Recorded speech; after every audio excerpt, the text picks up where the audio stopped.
So looking around at the needs ahead of time, those little thoughts, and just like those things, just kind of paying a little more attention when you're around them. If you're at an event,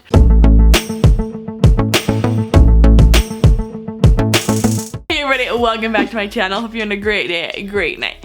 My name is Brianna, and today I'm going to be going over the 5 love languages and 5 ways that you can show the person that you love and care about that you love them. So keep watching. So let's get into this video. Okay, so first off, the 5 why can I not say this? First off, the 5 love languages are words of affirmation, acts of service, receiving gifts, quality time, and physical touch.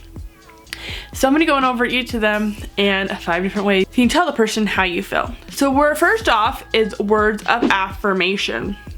So leaving sticky notes around your home, their car, all the different things, how much you love them, you care them, little things that you're thinking of them, things that you know like are qualities they love to have pointed out, or just like cute little notes of just like telling them something, and just leaving those all over so then they can randomly find them throughout the day, throughout the week, or maybe even throughout the year. They'll just keep finding them, so that'd be really, really cute.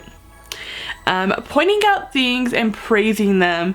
So yeah, pointing at things that they do well, or you notice, or pointing at their accomplishments, making sure that you know you're paying attention and you're seeing those little things.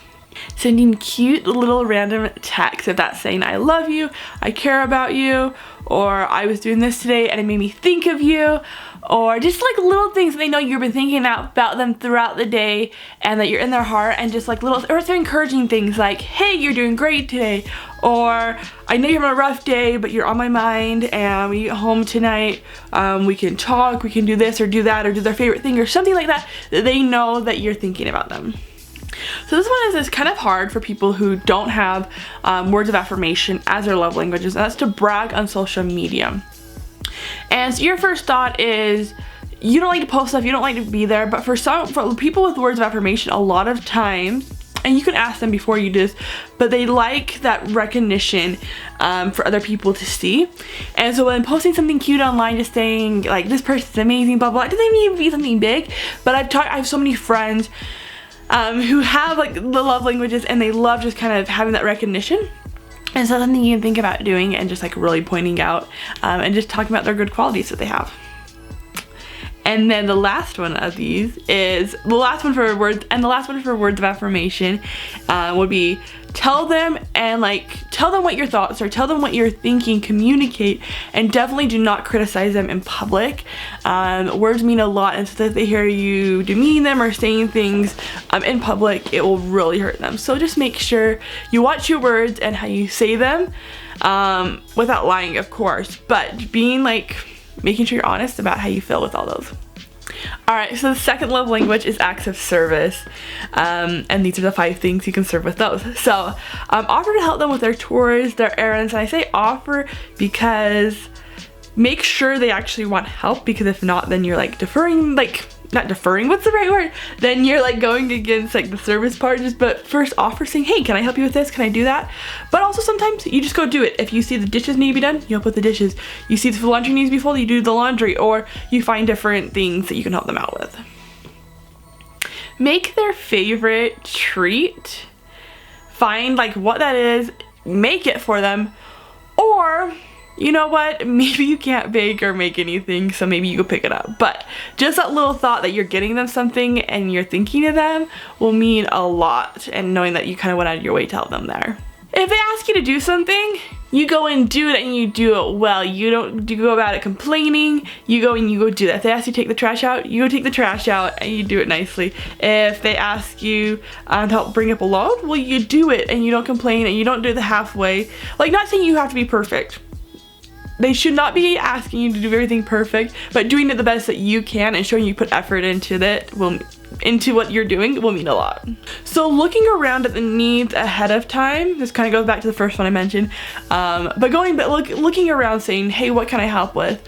Oh, look, the fence needed to be fixed, or oh look, he needs his shirt fixed, I'll go and get that fixed, or I'll take it to the dry cleaner, or do something. And just like finding those little things around that need to be done without them asking, and it'll just kind of, they'll see your effort, and you can get the head before they even ask, and then you'll be that much cooler.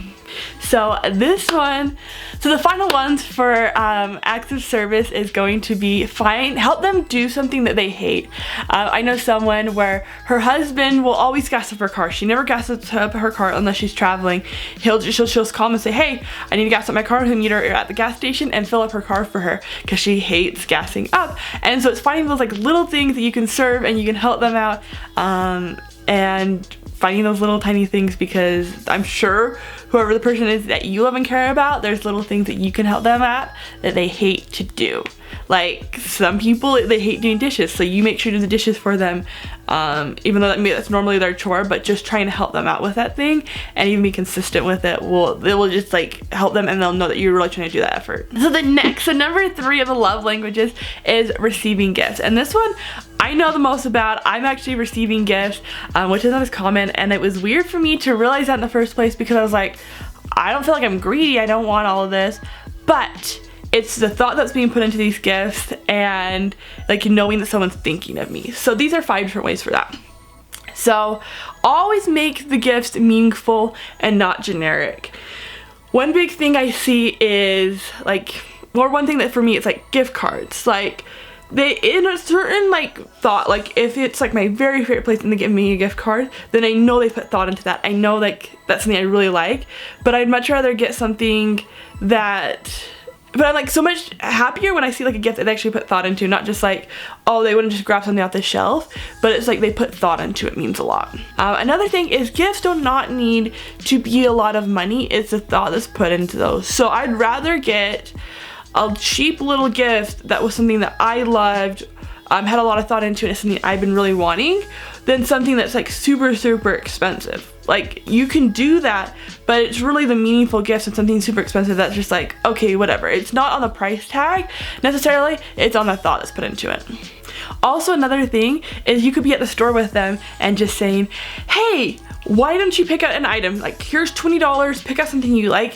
For me, like that's one of my favorite things is my dad. I actually have this jacket. We were just at the store and he's like, hey, just pick out something. And so I picked up this jacket. Every single time I put on that, I think of him. It's like one of my favorite things, just because it was one of those like little things, so random. It wasn't like Christmas or gift, but just like one of those random things, and it meant a lot. Also along those lines, if you're at the store and they're saying, oh, I want that, or that's cute, you can say, well, I'll get it for you. If they're saying, oh, I'm really craving this, well, you go and get that little prize. Like, it's just like those little thoughts, and just like those things, just kind of paying a little more attention to what they're saying they're wanting and just getting it. It doesn't have to be crazy. Like, if you can't, then like, that's fine, but it's just finding what they want and putting the thought into it. Oh my goodness, what is that noise? One thing is making them like homemade gifts, something that you put thought into, or if you cannot make it because you don't have the skills or don't know how, then having someone else that you know make something that's like really meaningful and special to them. And the last thing for receiving gifts is to just make it small, have it be a little meaningful, just like little random. Like, it's not like going out there and buying them the biggest gifts, but just finding like little things out of like the blue. If that's just picking up flowers, if that's noticing, oh, she needs some new spoons in the kitchen, because her other ones are getting worn out. If that's seeing him and seeing his wallet's worn out, or getting his favorite treat sometime, finding those like just little things and having them just be super random. When they happen, and not just like, oh, it's her birthday, so I'm gonna go and get her all these gifts, or him all these gifts, but it's finding like just little tiny little things here and there, picking up their favorite drink after work, or their favorite treat, or whatever it is. Just those little things that just, they know you're thinking about them and you're trying to do something, and especially when they're having a hard day, you get them a little something and it will really brighten up their day. And make sure you go and click that little button down below, subscribe, and the little bell so you don't miss any videos, and give this video a thumbs up, and let me know below the best way that you've had love shown to you. Number 4 of the love languages is quality time. So quality time is making sure that they know you're like you're in the moment. So if they're wanting to talk, maybe you're watching TV and they start wanting to talk, then you turn towards them and you give them your full attention. It's not just like sitting off to one side, but even just making sure they know that you're thinking of them. So turning towards them and just giving them your full attention in that moment when they're wanting to talk, and not feeling like you're off in like la la land at all. Another one, another thing to show quality time is taking time out of your schedule. We all live busy lives, we're trying to do so much, but just making sure that you have maybe like a set time every week that you can spend and do stuff with them, as well as sometimes if they're just having a rough day, or you know they're just having a hard time, putting aside that time, just saying maybe cancel some things and going with them and being there with them even for a couple minutes, just so they know. And even if it's just a couple minutes, sometimes you can't give a lot, but making sure those maybe 10-20 minutes mean a lot and you're giving their full attention and you're not there and thinking about everything else you need to be doing. Also, when you're doing something with them, making sure you get the most out of it, so you're not sitting there complaining saying, I'm here with you, but I wish I could be doing this, or I need to be doing this or doing that. Not making them feel guilty, but making them feel like that time is golden and you want to be there with them and spend all that time and effort, and making sure that like they don't feel like they're a burden to you, but that it's a privilege that they're giving. Not privilege. Not making them feel guilty for you doing this and feeling bad, but feeling like, well, this person's putting aside this, like, they feel happy and they feel like blessed that you're doing this, and just like not pointing out, but just then making them feel special that you've done that. So making sure I've kind of like gone over this a little bit, but when you're doing your quality time, when you're talking to them or you're being there doing their favorite activity, you put aside your phone, you don't keep watching TV or doing this or that, but you are fully in the moment and you are there with them, and focused on them.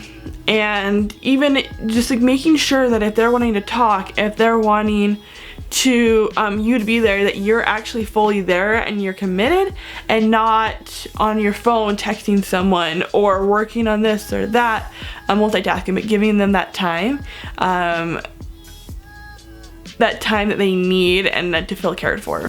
And number 5 of quality time would be to do their favorite activity. So making that extra time, not just like being there with them, but making it something that they really want to be doing. So find out their favorite activity, take them on that date, do that special thing, finding what means a lot to them and doing it with them, and not saying, oh, I'm doing this with you, so you better do this with me later, but doing it with no extra tags or exceptions or anything later. And number 5 of the love language is the physical touch. So physical touch, there's a lot you can do. You do not always, like, a lot of these, you could be married to someone, you could be dating, there be so many different things, but it doesn't have to mean you're intimate with someone for it to, like, that's how you do it. There's other ways you can show There's other ways that you can show physical touch and show them that you care and you love for them without those. So always finding time to grab their hand and hold their hand, making sure that they know you're there. If that's in the car, if that's in public, if that's just when you're sitting or walking or whatever. Like, if they don't like PDA, then maybe don't do it as much in public, but just find these little moments that you can just hold on to them, even with your arm around them, and just so they know that you're there with them, you're thinking there, and you're in the moment. When you're having these conversations with them, if they're a good conversation, if it's a bad conversation, finding random times to just grab their arm, grab their hand, grab their leg, just very like simple touches that just like they know you're there and they know you feel them, even if you're kind of across the table or across the bench, whatever. Just something that they know that you're like there and you care, and that little touch can mean a lot, and for them to like know that you're actually caring for them, and you're trying to put effort into it. Playing with their hair. If you're sitting there, you can just kind of randomly scratch it. If it's for a girl, maybe you brush it for her. If it's for a guy, maybe you kind of comb through it. You offer to do his hair. I've heard of plenty of couples who they do their significant other's hair every single day, and that's just a thing. So find just like little ways that you can like touch them, but also maybe serve them in a little way, like hair or back scratch or different things like that. So depending on like the point of your relationship and what you feel comfortable with. Oh, my earrings just fell off. Always make sure that when you greet them with a hug, with a kiss. Maybe you're not even to that point yet, a handshake. Just make it feel that like when you meet them, and that's like the first thing and that's the last thing you do before you leave, you end the greeting with something physical. And I'm not saying it's like full on like bear hug. Like if it's a side hug you feel comfortable with, if you want to kiss them, like you do that, you find out your comfort level, but have them know that when you leave that it's like, okay, I know we're gonna be gone, but here's kind of like the last little bit, and it's like a farewell. Or when you greet them, do the same thing.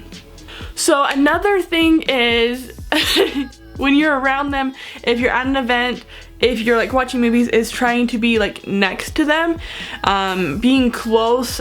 It's like if you go to a family party, you don't have them sit across the room and you hear, like you try to be as close to them as possible, just so they feel that comfort and with you around them and they know that you want to be near them. And number 5 of physical touch is to find random times when you can touch them. If that's like running up behind them and giving them a hug, if they're in the kitchen and you come up and wrap your arms around them and just kind of like cuddle them and rock them, if that's dancing randomly, if that is just seeing them and just touching their face and just being like, you're cute, but just find like little tiny things that can just surprise them out of the blue, and they know that like you want to be around them and you want to be near them. Alright, so those are the 5 love languages and how to 5 different ways you can work around them and serve the person. I hope you guys liked watching this video. If you did, please give it a thumbs up, subscribe down below, and let me know. Let me know what your top love language is. If you take this test, let me know your scores down below. It'll be really interesting. I'll be posting a video later this week with my love languages results, me taking the actual test. I've done this before, but I thought, hey, why not show you guys all this? This will be so interesting. I feel like this will be so interesting to take and to show. So keep watching for Friday for my video to come out with my love language results and all of that. So yeah, have you a great day, great night. Bye, love you.